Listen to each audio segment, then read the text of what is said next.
Good evening, live from New Delhi. You're watching DD India Live, India's voice to the world. I'm Shubhendu Ghosh, coming up in the next 30 minutes.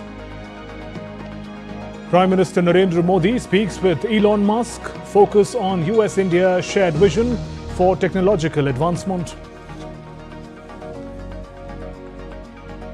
India slams Bangladesh over comments on West Bengal, says the neighbour should focus on protecting rights of its own minorities. And US Secretary of State Marco Rubio warns America may abandon Russia-Ukraine truce talks if no progress on peace deal soon.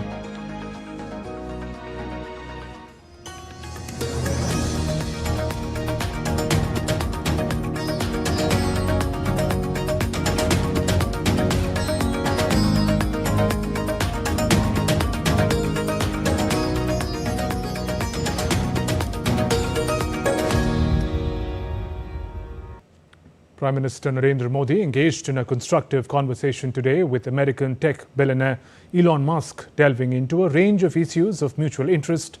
The discussion revisited topics covered during their meeting in Washington, D.C. earlier this year, underscoring the shared vision for technological advancement. Prime Minister Modi highlighted the immense potential for collaboration between India and the United States in the domains of technology and innovation. PM reaffirmed India's steadfast commitment to advancing partnership in these areas. Moving on, India's Ministry of External Affairs has slammed Bangladesh for the comments made by its officials on the developments in West Bengal.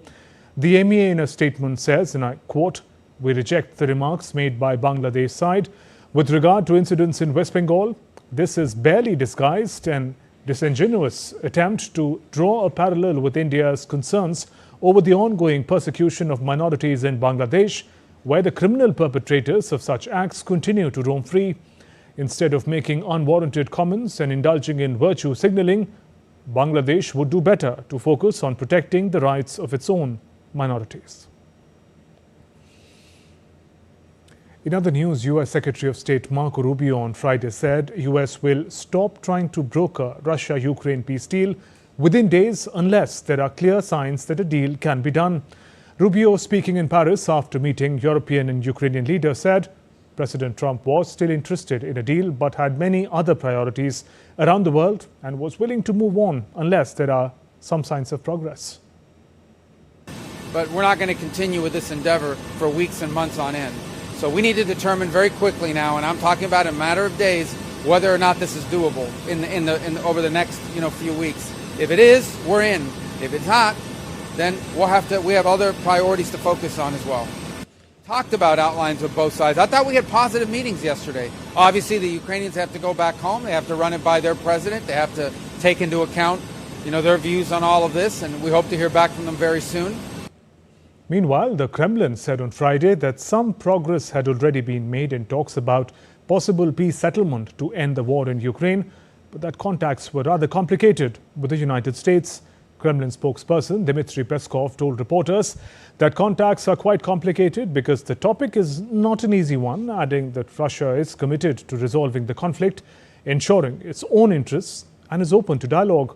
Asked if the United States could withdraw from the search for a peace settlement in Ukraine, Peskov said that was a question for Washington. Peskov, when asked if the energy moratorium was over, said it had already been a month, but that no orders from the president had been received to change Russia's position. Meanwhile, a Russian missile attack on Ukraine's northeastern city of Kharkiv killed one person, wounded 82 people, including 6 children on Friday morning. The strikes damaged apartment buildings, an educational institution, and a business, according to the emergency services. Kharkiv's mayor said the attack damaged 15 apartment buildings based on preliminary information. Emergency workers were seen giving first aid to people bleeding wounds near one of the apartment buildings. Meanwhile, Kremlin on Friday said a 30-day moratorium on striking Ukrainian energy infrastructure ordered by President Putin last month has expired. And Ukraine has imposed sanctions on 3 Chinese companies on Friday, a day after President Volodymyr Zelensky alleged that China had been supplying weapons to Russia. I think it is important information. It's not very pleasant. We finally received information that China is supplying weapons to the Russian Federation, and we are ready to talk about it in detail. Today we have general information from the security service, from intelligence about gunpowder, artillery. Meanwhile, Beijing has dismissed the allegations by Kiev, added that China has never made lethal weapons available to any party to the Ukraine crisis. The Chinese side has never provided lethal weapons to any party in the conflict and strictly controls dual-use items. The Ukrainian side is completely clear about this and has publicly said that the majority of the weapons components imported by Russia come from the US and other Western countries. China resolutely opposes the groundless accusations and political manipulation. Kiev on Friday said it aims to complete talks by the end of next week about a deal with Washington on jointly exploiting Ukrainian mineral resources. An agreement Ukrainian officials hope will go some way to firm up softening US support for them in the war against Russia. Though the terms of the eventual deal are not finalized, Washington has signaled it expects to have privileged access to Ukraine's natural resources by way of repayment for US military support for the country over the past 3 years. Later on Thursday, US and Ukrainian governments signed a memorandum of intent, signaling their intent to finalize the mineral deal. According to the text of the memorandum published by the Ukrainian government on Friday, the aim of both sides is to complete discussions on the final deal by April 26th and to sign it soon after. The memorandum said Ukrainian Prime Minister will travel to Washington at the start of next week to meet US Treasury Secretary Scott Bessent and work on the deal together.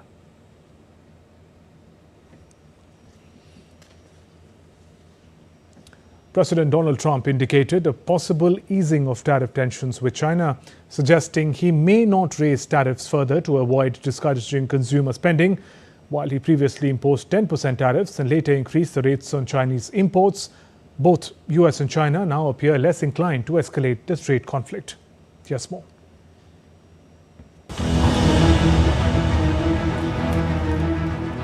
US President Donald Trump said on Thursday that the United States was in talks with China on tariffs. A day after saying that the ball is in China's court, Trump on Thursday signaled a potential end to the tit-for-tat tariff hikes that shocked markets. Although his administration has hinted that the possibility of securing up to 90 trade deals during the 90-day pause in tariffs. Trump tempered expectations, saying that any agreements would come at a certain point, downplaying the urgency of a fast-track timeline. At a certain point, yeah, we're in no rush. We're in no rush. Moving along very nicely, and we're going to end up with a baseline of a substantial number, which we never got anything. You know, the United States never got anything. Oh, we're going to make a deal. We'll have a deal. I think we're going to make a very good deal with China. Speaking in Oval Office, Trump said that China and the US are in talks to make a deal on tariffs and that it can be made over the next 3 or 4 weeks. The president was cagey when asked if he had spoke directly with Chinese President Xi Jinping, despite having dropped several hints in the past that he has. I have a very good relationship with President Xi, and I think it's going to continue. And I would say they have reached out a number of times. Xi or they? Well, the same. I view it very similar. It would be top levels of China. And if you knew him, you would know that if they reached out, he knew exactly. He knew everything about it. He runs it very tight, very strong, very smart. And yeah, we're talking to China.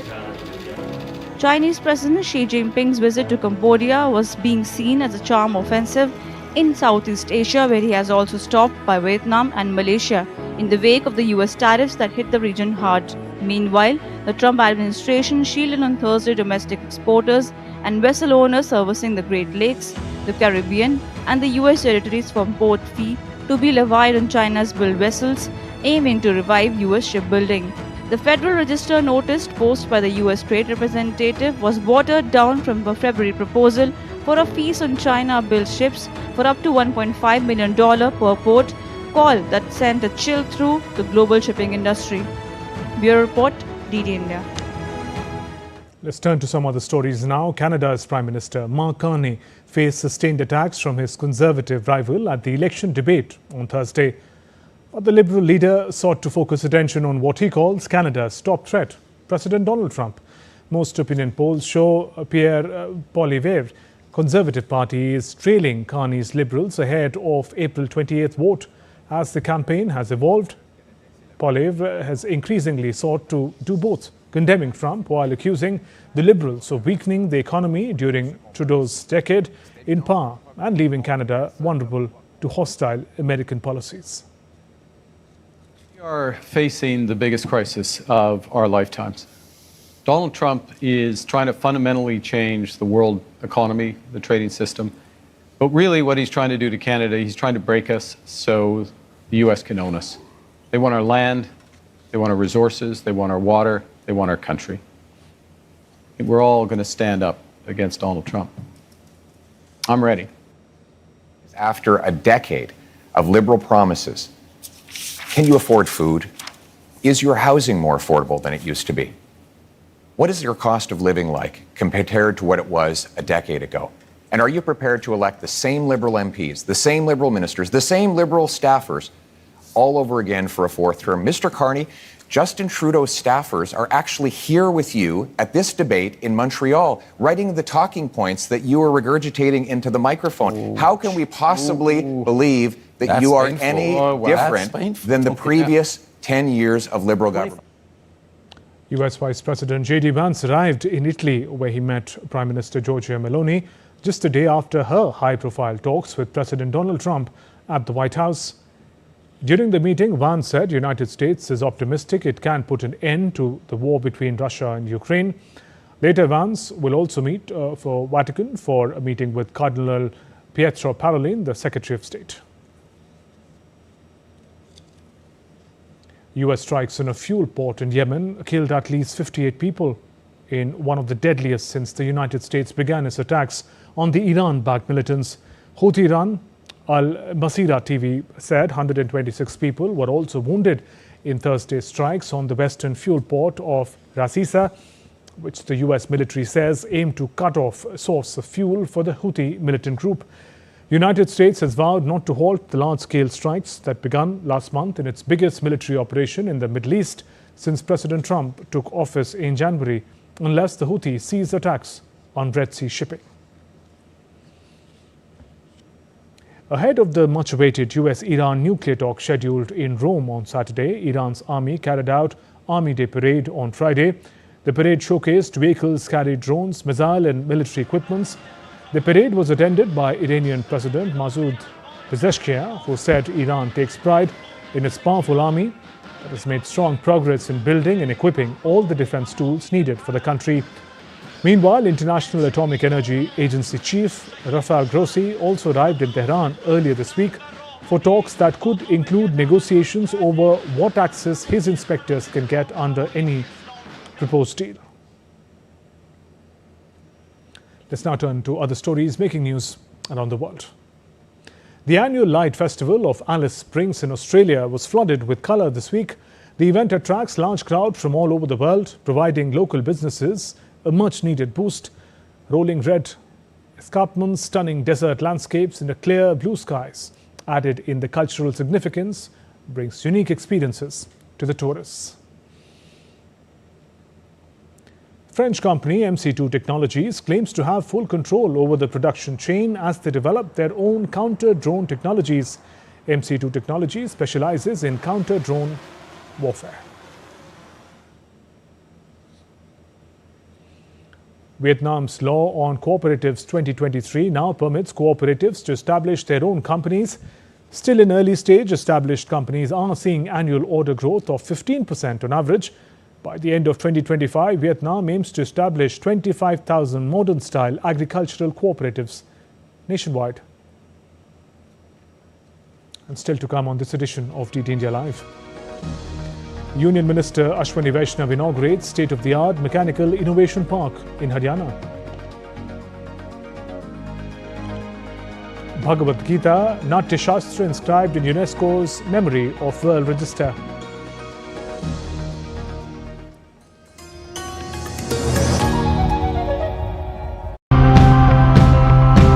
Nature gives and we take, and sometimes a little too much. But what happens when this balance tips and who is the most impacted? Let's take a look at some of the solutions that are trying to help these communities. We want to encourage people to consume more local products. These were caught in environmentally friendly nets, not farmed. That makes a huge difference. Project Tangaroa. It's working to build a global framework that can help identify which wrecks need to be taken care of first and find the funding for cleanup missions. We use SLR organic fertilizer for our plants. With organic fertilizer, the yield is better and the soil's health improves.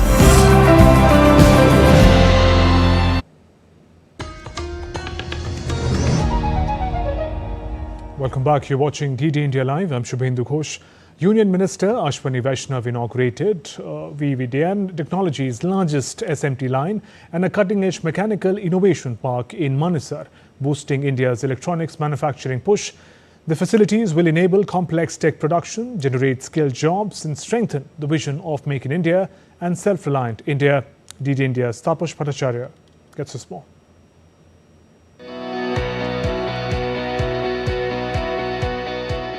In a significant boost to India's electronics manufacturing, Union Minister Ashwini Vaishnav inaugurated VVDN Technologies' largest surface mount technology line and a state-of-the-art mechanical innovation park in Manesar. This SMT line, VVDN's biggest yet, can handle large PCB sizes and mount a staggering 2.5 lakh components per hour, powering high-end products like AI servers, motherboards, and advanced networking gear. In the last 10 years, one of the major success of Make in India program of our Prime Minister Shri Narendra Modi ji's is the big growth, big jump in electronics manufacturing and exports. We are here in a facility which has a design team as big as 5,000 design engineers. And these design engineers are designing some of the most complex products. They are taking a big leap from the legacy systems and designing products where AI is embedded in the product itself.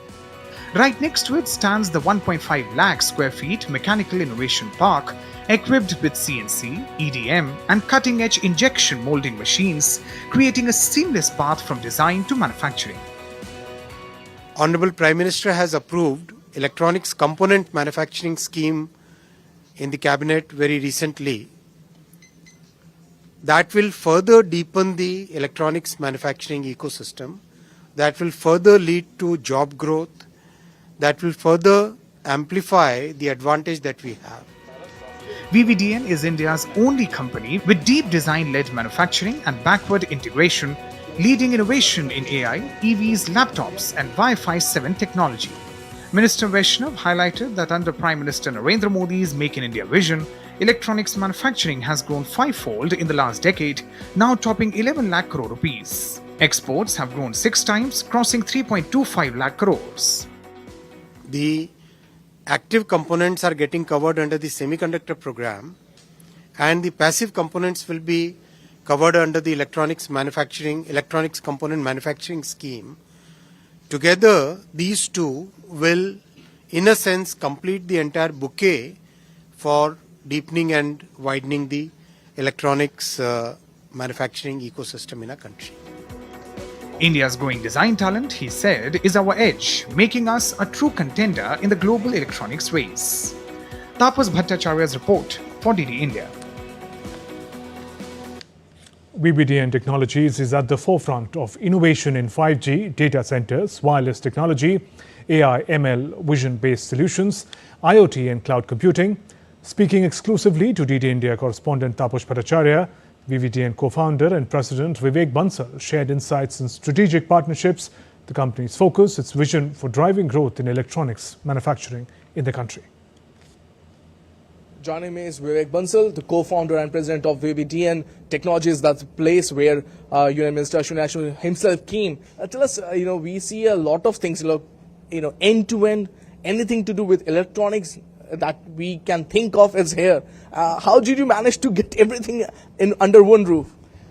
See, it was not easy, let me tell you. This is almost 18 years of hard work. We started more with design first and then got into manufacturing, right? So I think what worked out really well for us was our strength on the design side, right? We were able to, engage with the customers early on, right? The day they would conceptualize something, right? They would think of building. We would get engaged with them in designing the product right there. And then 2015, we decided, why don't we start doing manufacturing also? Tell us how this work with government, hand in glove with them, making the whole change happening. India is now being seriously taken by people that there is a possibility here. Because of the support of the government policies, we have been able to engage with Indian companies. We are able to do more and more of India local manufacturing. Now there are incentives around local manufacturing, right? So I think the government policies were really wonderful for companies like ourselves, who was really engaged on the electronic manufacturing side, right? All the different PLI schemes across MeitY and telecom and all different departments, right? You guys are also going end-to-end, backward end-to-end also. Tell us more on that. See, we are not just doing a final finished product, but we are doing a lot of things backward internally. So what you saw today was, we have full mechanical manufacturing, right? So we do tooling, we do injection molding, we do die casting, we do sheet metal, right? So we have owned the complete mechanical manufacturing process internally. On the SMT side, right, we have state-of-the-art SMTs, so we are able to do any complex board SMT internally. We do all our antennas also internally in the company. So we have gone a lot backward, and we are trying to own more and more processes internally.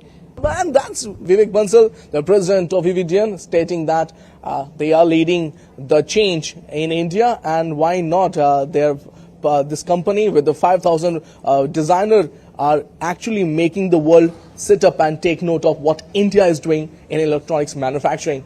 With camera person Manmohan, this is Tapush Bhattacharya for GD India from Delhi.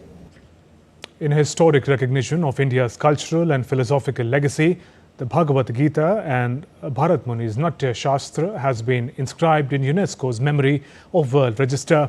This global honor celebrates India's eternal wisdom and artistic genius. The timeless works are more than literary treasures. They're philosophical and aesthetic foundations that have shaped India's worldview and the way we think, feel, live and express. The announcement has been praised as a significant moment for the country, with Prime Minister Narendra Modi calling it a proud moment for every Indian across the world. The inclusion of Gita and Natya Shastra in UNESCO's Memory of World Register is a global recognition, he says, of our timeless wisdom and rich culture. The Gita and Natya Shastra have nurtured civilization and consciousness for centuries. Their insights continue to inspire the world. World Heritage Day is celebrated every year on April 18th. Did you know how this day came into existence and why it is celebrated? Find out more in this report. Celebrated every year on April 18. But did you know how did this day come into existence and why is this day celebrated? Let's find out in this video.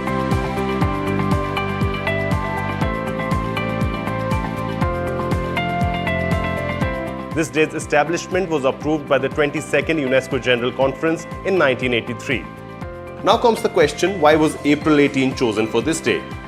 So the answer is April 18 was chosen as the date for the celebration to honor the day when the Convention concerning the protection of world cultural and natural heritage was adopted by UNESCO in 1982.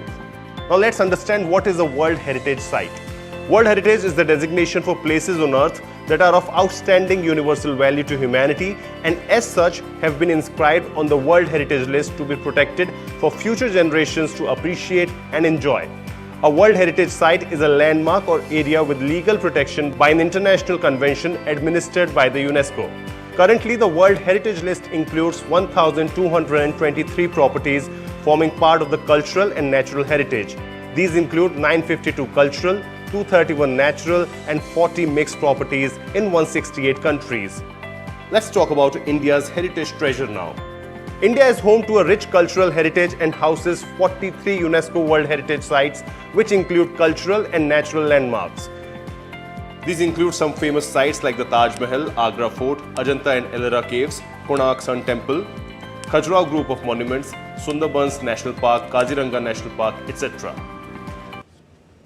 Easter-themed lights turn a village garden into Easter wonderland in Croatia, decked with nearly 35,000 illuminated decorations of bunnies, eggs and other Easter symbols.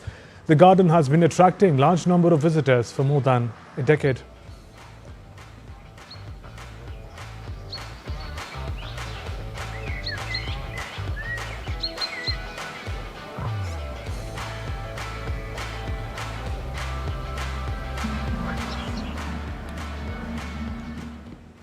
That's all for this edition of DD India Live. Let us know your thoughts on the news of the day.